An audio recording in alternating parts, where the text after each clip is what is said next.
Dolly was granted the privilege of attending the prestigious Smetana Secondary School, with an elaborate uniform that signified his exceptional status. His father said he could use it to discipline unruly classmates. My little darling Dada looks just like a little gentleman in this outfit. Meanwhile, Harry was sent to Stonewall High and had to wear Dudley's old clothes, which hung on him like old rubber, though it was still better than the cupboard under the stairs. An ordinary morning was disrupted by an extraordinary letter that shattered the Dursleys' peace. Who would send me a letter? Vernon's reaction was unusually intense, as if the letter posed a great threat. No reading these pranks? But it had my name on it. The letters didn't stop. Instead, they came flooding in more fiercely. The onslaught of letters grew increasingly frantic, throwing the Dursleys into panic. "Mum, I'm scared." How did they get in? Uncle Vernon decided to take extreme measures, sealing off every possible entrance to see how they could still force their way in. The Dursleys embarked on a frantic escape, trying to shake off the mysterious letters that pursued them relentlessly. They had to lose them, no matter where they fled. The letters always found them with uncanny precision. Eventually, they took refuge on a desolate island in the sea, convinced it was safe enough. On the eve of his 11th birthday, Harry faced the storm and his uncertain fate alone. As the clock struck midnight, an uninvited guest shattered the chaos of the tempest. The Dursleys' last line of defense was being breached. "Whoever you are, leave at once. Don't hurt my child." A visitor beyond anyone's imagination stormed into that stormy night. This eerie weather, the giant brought not just letters but also a gift that would alter Harry's destiny. "Happy birthday, Harry. This is Hedwig's gift to me." With his unique flair, Hagrid presented Harry with a birthday cake. Got a bit squashed on the way, but it should still taste all right. Never had anyone give me a birthday before.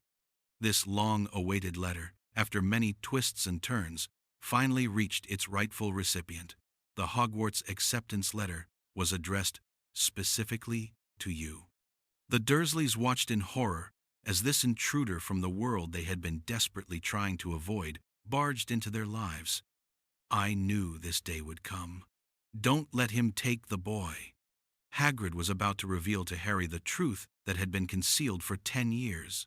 This scar was left by the one whose name must not be spoken, the one who killed your parents. Harry's new companion showcased the wonders of magical creatures. Even Dudley couldn't resist the allure of this supernatural spectacle. "Can that bird do magic?" Hagrid used a small magical demonstration to prove that everything was real. "Watch closely, this is real magic." The Hogwarts crest symbolized the brand new world Harry was about to step into. As the truth was revealed, the storm miraculously subsided. Harry stood on the threshold of his new life, bidding farewell to the past. "I'm going to a school of magic." When the first rays of sunlight appeared, Harry Potter embarked on his magical journey. Hold on tight, kid. We're off to Diagon Alley to get your first wand. On the midnight of Harry's 11th birthday, the isolated cottage on the rocky island was shaken by thunderous knocking amidst the storm. The door burst open as a giant, wild-haired man stooped to enter. It was Rubeus Hagrid, keeper of keys and grounds at Hogwarts. When Uncle Vernon threatened him with a gun, Hagrid snatched the firearm, twisted it into a knot like rubber, and tossed it into the corner. From his overcoat's inner pocket, Hagrid produced a squashed box containing a chocolate cake with green icing spelling "Happy Birthday." Bluntly, Hagrid told Harry, "Harry, you're a wizard," shattering 11 years of lies in an instant. Stunned, Harry protested, "I can't be a wizard. I don't know how to do anything special." Hagrid insisted, "Just wait. You'll be famous at Hogwarts." Hagrid handed Harry a yellowed parchment envelope, addressed in emerald green ink, Mr. H. Potter, the floor, hut on the rock. The letter invited Harry to attend Hogwarts School of Witchcraft and Wizardry, starting September 1st, with a detailed list of required supplies enclosed. When Harry mentioned his parents dying in a car crash, Hagrid erupted. "A car crash killed Lily and James Potter? With a trembling voice, Hagrid revealed the truth.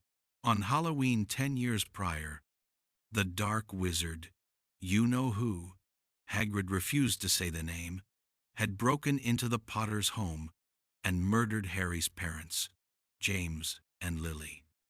Voldemort cast the killing curse at the 1-year-old Harry, but the spell mysteriously rebounded, leaving only a lightning-shaped scar on Harry's forehead, while Voldemort himself lost all his magical powers and vanished without a trace. Hagrid revealed that every child in our world knows Harry's name.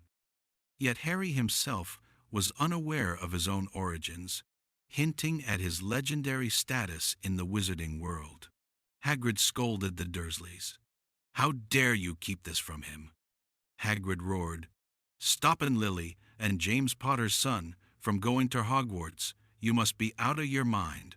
When Dudley stole Harry's food, Hagrid pulled out a broken umbrella as a makeshift wand and pointed it at Dudley. A violet flash, a sound like a firecracker, and Dudley immediately grew a curly pig's tail on his backside.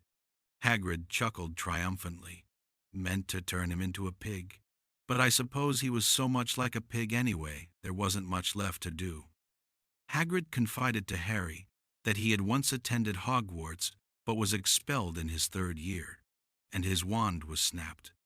However, Headmaster Dumbledore, whom Hagrid revered deeply, made an exception by allowing him to stay on as the gamekeeper, calling him a great man.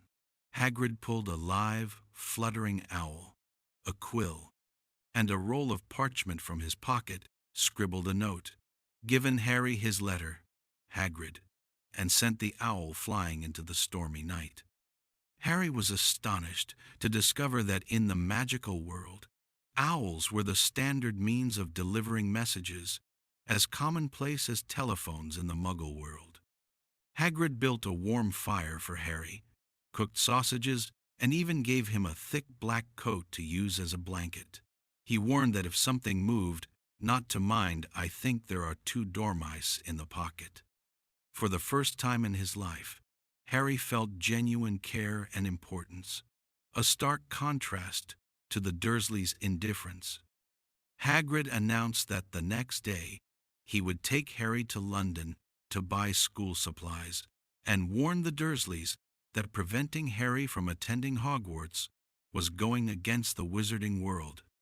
Lying beneath Hagrid's coat, listening to the howling storm outside, Harry felt both shocked and exhilarated. A whole new world awaited him. Hagrid mentioned they would visit Diagon Alley the next day, the gateway to the magical world, setting the stage for the adventure in the next chapter. Harry's lightning-shaped scar tingled faintly, hinting at the mysterious connection between him and Voldemort, which would be revealed later in the story.